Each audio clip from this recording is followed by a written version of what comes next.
కర్నూలు జిల్లా పర్యటనలో మాజీ ముఖ్యమంత్రి వైఎస్ జగన్మోహన్ రెడ్డి చేసిన వ్యాఖ్యలపై ఆలూరు మాజీ టీడీపీ ఇన్ఛార్జి వైకుంఠం శివప్రసాద్ ఆర్ఎండ్బి గెస్ట్ హౌస్ ప్రాంగణంలో మీడియా సమావేశం ఏర్పాటు చేశారు.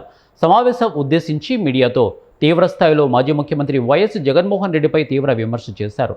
జగన్ మాట్లాడిన మాటలన్నీ పూర్తిగా అవాస్తవాలని, ప్రచార ఆర్భాటం కోసమే ఇటువంటి అసత్య ఆరోపణలు చేస్తున్నారని మండిపడ్డారు. ముఖ్యంగా చిపగిరి మండలం నిముకల్లా సంఘాల గ్రామాలతో ఆగస్టు 1వ తేదీన జరిగినటువంటి సంఘటనలకు సంబంధించి జగన్ తప్పుడు ప్రచారం చేస్తున్నారని విమర్శించారు. దళితులు, బీసీలపై దాడుల విషయంలో వైఎస్ఆర్ ఎమ్మెల్యే విరూపాక్షి, తమ్ముడు శ్రీరాములు, కుమారుడు వైఎస్ఆర్ గూండాలు అరాచకాలను ఎండగడుతూ జగన్ తక్షణమే క్షమాపణ చెప్పాలని డిమాండ్ చేశారు. ప్రతిపక్ష నాయకుడిగా జగన్ వాస్తవాలు తెలుసుకొని మాట్లాడాలని హితవు పలికారు. దళితులు, బీసీల సంక్షేమం గురించి మాట్లాడే అర్హత జగన్మోహన్ రెడ్డికి లేదని తీవ్రంగా విమర్శించారు. తమ పార్టీకి చెందిన బీసీ, దళిత నాయకులైనటువంటి దళిత సుచిత్ర, నాగరాజు, వాల్మీకి పురుషోత్తం, శేఖర్ యాదవ్ వంటి వారిపై జరిగిన ఘటనలకు సంబంధించిన దృశ్యాలు, ఆధారాలు అందరి వద్ద ఉన్నాయని స్పష్టం చేశారు. వైఎస్ఆర్సీపీ నాయకులే అక్రమాలకు పాల్పడుతూ ఎదురుదాడి ప్రచారం చేయడం దారుణమని మండిపడ్డారు. మొత్తం దేశం చూసింది. ఆయన అదొకటే వైరల్ అయిందంట. లిగ్గడం అనేది ఇవన్నీ వైరల్ కాలేదా?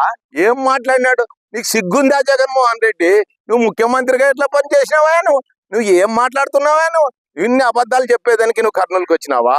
అన్నింటికీ సమాధానం చెప్తాం. ఈ రోజు దళితుల మీద దాడి జరిగింది. తిరుగుబాటు చేస్తారు దళితుల్ని నువ్వు అవమానపరుస్తున్నావు. ఇంకా ఒకటి ఆయన మాట్లాడిండేది, బీసీల పైన దాడులు జరుగుతున్నాయి చంద్రబాబు నాయుడు డైరెక్షన్ లో అంట. అంటే ఎమ్మెల్యే విరూపాక్షి ఒకటే బీసీనా?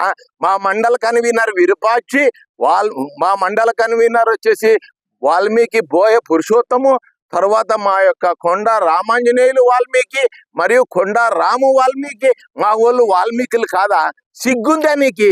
అంటే బ్లడ్ లో వచ్చేసి కులం అంటే ఎమ్మెల్యే అనేవాడు ఒక్కడే కులం ఉంటాడా? మా వాళ్ళు కులం కాదా? మా వాళ్ళు వస్తా ఉంటే దారిలో ఆపి విజువల్స్ ఉన్నాయి కదయ్యా. ఎమ్మెల్యే కొడుకు మోటార్ బైక్ మీద నిలబెట్టి పగలగొట్టిండే విజువల్స్ ఉన్నాయి. ఇంకా నీకు సిగ్గు లేదా? ఇంకా ఒకటి నీకు చెప్తా ఉన్నా, ఆ రోజు ఏం చేశావు నువ్వు? ఇన్ని అబద్ధాలు. ఆ రోజు గొడ్డలితో బాబాయికి ఏటేసి నారాసుర చరిత్ర అని చెప్పేసి అధికారంలోకి వచ్చిన వ్యక్తి నీవు.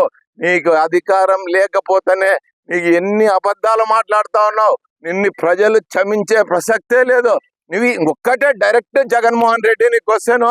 మరి ప్రతి ఒక్కడు ఇంకొకడు అంటాడు, రేపు జగన్మోహన్ రెడ్డిని విమర్శించే స్థాయి ఈయనకి ప్రసాద్కి యాడ్ ఉంది అంటాడు. అరే తప్పు, ఎవడు మాట్లాడినా విమర్శించే స్థాయి ప్రజాస్వామ్య దేశంలో ప్రతి ఒక్కరికి ఉంటుంది.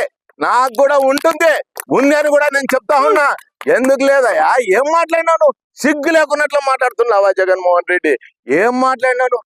ఎంపీ పదవి కోసం నువ్వు మీ బాబాయిని ఆ రోజే కొట్టి ఎంపీ పదవి రాజీనామా చేయించినోడు, చేయాలని చెప్పి చూసినోడు నీవు. ఈరోజు మీ నాయన చచ్చిపోయి ఉంటే కూడా మీరు అధికారం కోసం సంతకాలు పెట్టించుకున్నోడు నీవు. నువ్వు ఇట్లా తప్పుడు ఆరోపణలు చేయొద్దు. విరూపాక్షి ఇంటికి కానీ, ఈరోజు గిరి ఇంటికి కానీ, మా